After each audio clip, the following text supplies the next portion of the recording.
नमस्कार मित्रों, आज आपण transaction cycle and settlement process of stock exchange याबद्दल आज आपण माहिती घेणार आहोत. मित्रों, यापूर्वी आपण स्टॉक एक्सचेंजेस मधील विविध प्रकारच्या ट्रेडिंग प्रॅक्टिसेस, सेटलमेंट प्रोसेस, त्याचबरोबर buyback, pricing of the stock, book building process यासारख्या विविध प्रोसेस बद्दल माहिती घेतलेली आहे.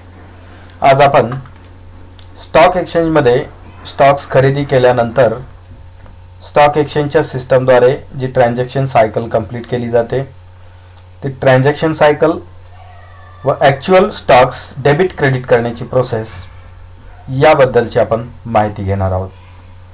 तत्पूर्वी आपण या स्टॉक एक्सचेंजमधील सेटलमेंट सायकल आणि सेटलमेंट प्रोसेसबद्दल महत्त्वाच्या असणाऱ्या या तीन वेगवेगळ्या कॉन्सेप्टचा आपण अभ्यास करणार आहोत. यामध्ये प्रामुख्याने T1, T2, T3, T4 या वेगवेगळ्या कॉन्सेप्टचा वापर केला जातो. यामध्ये प्रामुख्याने T म्हणजे द डे इट ट्रेड्स, ज्या दिवशी आपण ट्रेड केलेला असतो, म्हणजेच demat account through, trading account through एखादा स्टॉक विक्री केलेला असतो किंवा एखादा स्टॉक खरेदी केलेला असतो, तो दिवस म्हणजेच ट्रेड डे समजला जातो. त्यानंतरचा इमिजिएट वर्किंग डे म्हणजेच T+1 डे आणि T+2 डे म्हणजे ट्रान्झॅक्शन डे किंवा ट्रेड डे नंतरचे 2 वर्किंग डे म्हणजेच कार्यालयीन कामकाजाचे दिवस की ज्याला आपण T+2 असे आपण म्हणतो. म्हणजेच यामध्ये T+1, T+2 या कॉन्सेप्टच्या अंतर्गत प्रामुख्याने T हा त्या ठिकाणी ट्रान्झॅक्शन डे असून त्यानंतरचा लगतचा एक दिवस म्हणजेच 1 वर्किंग डे आणि त्यानंतरचा नेक्स्ट वर्किंग डे म्हणजेच T+2. या वेगवेगळ्या संकल्पना भारतीय स्टॉक एक्सचेंजमध्ये जर आपण पाहिल्या तर प्रामुख्याने सुरुवातीच्या कालावधीमध्ये ही ट्रेडिंग सायकल प्रामुख्याने 14 ते 30 दिवस एवढ्या कालावधीची होती. मात्र जसजसे स्टॉक एक्सचेंजमधील ऑटोमेशनची प्रोसेस अपग्रेड होत गेली, बोल्ट असेल, नीट असेल यासारख्या वेगवेगळ्या नवीन प्रणाली वापरण्याची सुरुवात झाली, तेव्हापासून रोलिंग सेटलमेंट प्रोसेस त्या ठिकाणी सुरू करण्यात आली.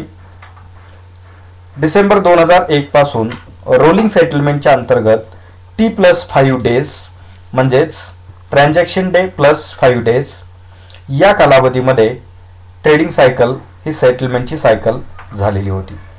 मात्र 2002 मध्ये ही ट्रेडिंग सायकल T+3 डेज करण्यात आली, तर 2003 पासून ही ट्रेडिंग सायकल T+2 डेज अशी करण्यात आलेली आहे. म्हणजे सध्या T+2 डेज म्हणजेच trade debt plus additional 2 working days म्हणजे सर्वसाधारणपणे 3 दिवसाच्या कालावधीत खरेदी किंवा विक्री केलेल्या स्टॉकचे सेटलमेंटची प्रोसेस ही पूर्ण होत असते.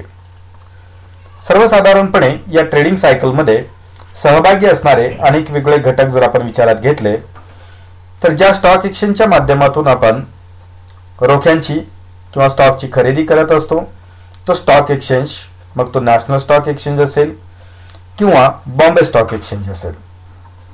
त्याचबरोबर संबंधित कंपनीने आपले रोखे किंवा स्टॉक्स ज्या डिपॉझिटरी ऑर्गनायझेशनकडे डेमॅटच्या स्वरूपात स्टोअर केलेले आहेत किंबहुना त्यांच्याकडे सुपूर्द केलेले आहेत, त्यापैकी NSDL किंवा CDSL यापैकी जी डिपॉझिटरी ऑर्गनायझेशन असेल ती डिपॉझिटरी ऑर्गनायझेशन, त्याचबरोबर सिक्युरिटी क्लिअरिंग आणि फंड ट्रान्सफर संदर्भात महत्त्वाची भूमिका पार पाडणारी क्लिअरिंग बँक की जी या ठिकाणी क्लिअरिंग प्रोसेसमध्ये अत्यंत महत्त्वाची भूमिका पार पाडत असते.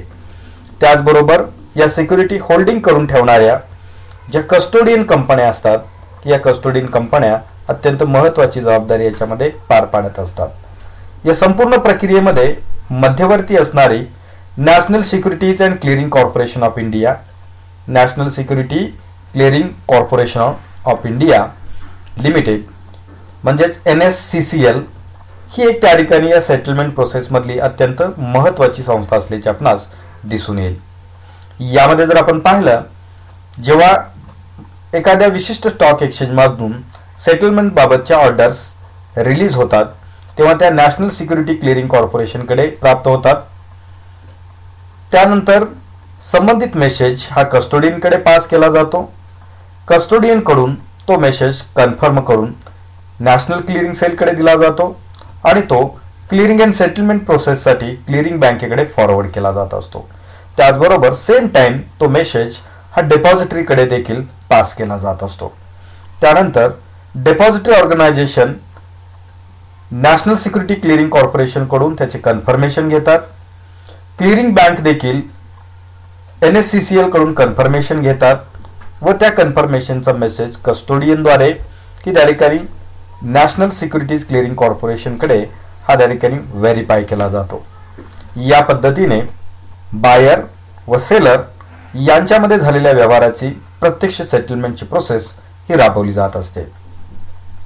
यामध्ये जर आपण पाहिलं तर ट्रेडिंगमध्ये रोलिंग सेटलमेंट अंतर्गत जो त्या ठिकाणी फर्स्ट डे असतो त्याला आपण ट्रेड डे असं आपण म्हणतो. त्यानंतर क्लिअरिंग प्रोसेससाठी ट्रान्झॅक्शन डे किंवा trade debt plus 1 working day की ज्यामध्ये कस्टोडियनद्वारे कन्फर्मेशनची प्रोसेस असते. त्याचबरोबर स्टॉक्स डिलिव्हर करण्याची डिलिव्हरी जनरेशन प्रोसेस ही त्या ठिकाणी परफॉर्म केली जात असते.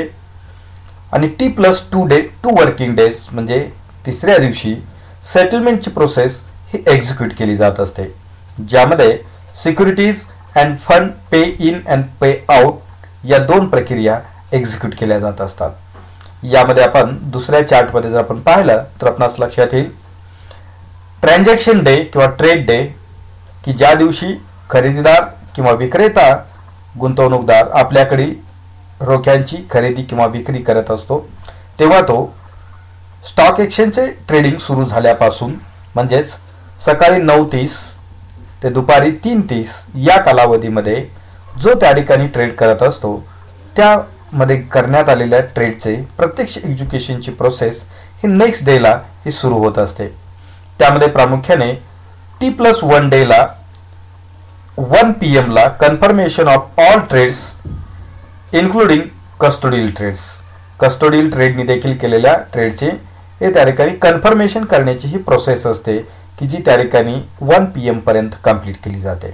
त्यानंतर त्याच दिवशी 2:30 PM पर्यंत processing and downloading of obligation files to brokers and custodials म्हणजेच की या ठिकाणी स्टॉक एक्सचेंजेसनी जे व्यवहार केलेले आहेत त्या संदर्भातील डेटा फाइल्स की ज्यामध्ये ऑब्लिगेशन्स म्हणजेच रोखे देण्या घेण्याची जी जबाबदारी निर्धारित करण्यात आलेली असते त्या संदर्भातली डिजिटल इन्फॉर्मेशन फाइल्स हे डाउनलोड करून घेण्याची प्रोसेस ही ब्रोकर किंवा कस्टोडियनद्वारे ही 2:30 पर्यंत केली जात असते. T+2 डेला म्हणजेच थर्ड डेला 11 AM पर्यंत pay in of securities and funds म्हणजेच त्या ठिकाणी सिक्युरिटीज प्राप्त करून घेणे व फंड्स प्राप्त करून घेण्याची प्रोसेस ही कंप्लीट केली जात असते. तर त्या ठिकाणी 1:30 PM पर्यंत pay out of securities and pay out of funds ची प्रोसेस देखील ही पूर्ण केली जात असते. त्याची याच पद्धतीने 3 दिवसाच्या कालावधीत झालेल्या व्यवहाराची प्रत्यक्ष त्या ठिकाणी परिपूर्ती करण्याची प्रक्रिया ही कंप्लीट केली जात असते. याचा सर्वसाधारणपणे प्रोसेस फ्लो जर आपण पाहिला तर सेटलमेंट प्रोसेस मध्ये the settlement in the securities market is done on A T+2 rolling settlement cycle where the T is trading day and +2 are the working days, another working days. या period मध्ये trading day मध्ये गुंतवणूकदार खरेदी किंवा विक्रीचा trade करतो.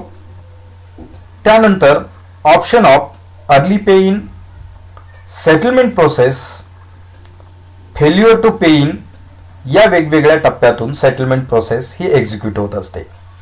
जेव्हा त्या ठिकाणी ट्रेड केला जातो त्यानंतर नेक्स्ट डेला म्हणजे ट्रान्झॅक्शन डे +1 डेला की त्याच्या कन्फर्मेशनची प्रोसेस ही पूर्ण केली जात असते आणि थर्ड डेला म्हणजे ट्रान्झॅक्शन +2 डेज मध्ये पे इन अँड पे आउट यामध्ये दोन प्रकारचे पे इन अँड पे आउटच्या प्रक्रिया असतात. Pay in of security and pay out of security म्हणजेच त्या ठिकाणी सिक्युरिटी देणे व सिक्युरिटी घेणे. Pay in of fund and pay out of fund या देखील दोन महत्त्वाच्या प्रक्रिया असतात की ज्यामध्ये फंड्स रिसीव्ह करणे व फंड्स देणे. म्हणजे जर आपण खरेदी केलेली असेल तर खरेदी केलेल्या सिक्युरिटीची प्रत्यक्ष रक्कम देण्याची प्रक्रिया आणि आपण आपल्याकडील स्टॉक्स विक्री केलेले असतील तर त्याची विक्री केल्यानंतरची प्रत्यक्षात प्राप्त होणारी रक्कम या संपूर्ण प्रक्रियेला पे इन अँड पे आउटची प्रक्रिया असे म्हटले जाते. ही प्रक्रिया प्रामुख्याने T+2 डेज या कालावधीमध्ये पूर्ण केली जात असते. त्यानंतर जर प्रत्यक्षात या T+2 डेज या कालावधीमध्ये ट्रेड सेटलमेंट होऊ शकला नाही म्हणजेच एखाद्या व्यक्तीने स्टॉक्स खरेदी केले परंतु त्याचे पेमेंट अदा करू शकला नाही किंबहुना स्टॉकची विक्री केली आणि तेवढे स्टॉक्स खरेदीदाराला तो देऊ शकला नाही तर अशा परिस्थितीमध्ये संबंधित स्टॉक एक्सचेंजकडून ऑक्शन हा त्या ठिकाणी जारी केला जातो. म्हणजेच विक्रेतेदाराच्या वतीने किंवा खरेदीदाराच्या वतीने त्याच्याकडील रोख्यांची ही लिलाव करण्याची ही प्रोसेस असते. यापूर्वी आपण ऑक्शन ट्रेड यावरती एक स्वतंत्र त्या ठिकाणी व्हिडिओ आपण पाहिलेला असेल की ज्यामधून आपणास ऑक्शन ट्रेड म्हणजे काय ही प्रोसेस लक्षात आलेली असेल की जेव्हा त्या ठिकाणी गुंतवणूकदार खरेदीदार किंवा विक्रेतादार की आपला व्यवहार पूर्ण करण्यासाठी फेल्युअर होते तेव्हा त्या ठिकाणी स्टॉक एक्सचेंजच्या माध्यमातून ऑक्शन ट्रेड हा परफॉर्म केला जातो आणि 4th डेला संबंधित ट्रेड हा क्लोज केला जातो. म्हणजेच नॉर्मल ट्रेडिंग प्रोसेसमध्ये T+1 T+2 या 3 दिवसाच्या कालावधीमध्ये की रोख्यांची प्रत्यक्ष देवाणघेवाणीची प्रक्रिया ही पूर्ण केली जात असते. यालाच आपण ट्रेड सेटलमेंट असे आपण म्हणतो. Trade settlement in a normal transaction. जेव्हा ट्रेड सेटलमेंटमध्ये ॲबनॉर्मल सिच्युएशन असते तेव्हा ऑक्शन आणि क्लोजआउटची प्रक्रिया महत्त्वाची असते. त्याकरिता T+3 डेज आणि T+4 डेज असा कालावधी त्या ठिकाणी लागू शकतो. तर यावरून आपणास सिक्युरिटी मार्केट किंवा स्टॉक मार्केटमधील रोख्यांची खरेदी विक्रीची प्रक्रिया ही झाल्यानंतर म्हणजेच ऑर्डर एक्झिक्यूट झाल्यानंतर प्रत्यक्षात त्या ठिकाणी ट्रेड सेटलमेंटची जी प्रोसेस असते ती प्रोसेस या पद्धतीने होत असल्याचे आपणास दिसून येईल. यावरून आपणास स्टॉक मार्केटमधील रोख्यांच्या खरेदी विक्रीची प्रक्रिया लक्षात आलेली असेल. धन्यवाद.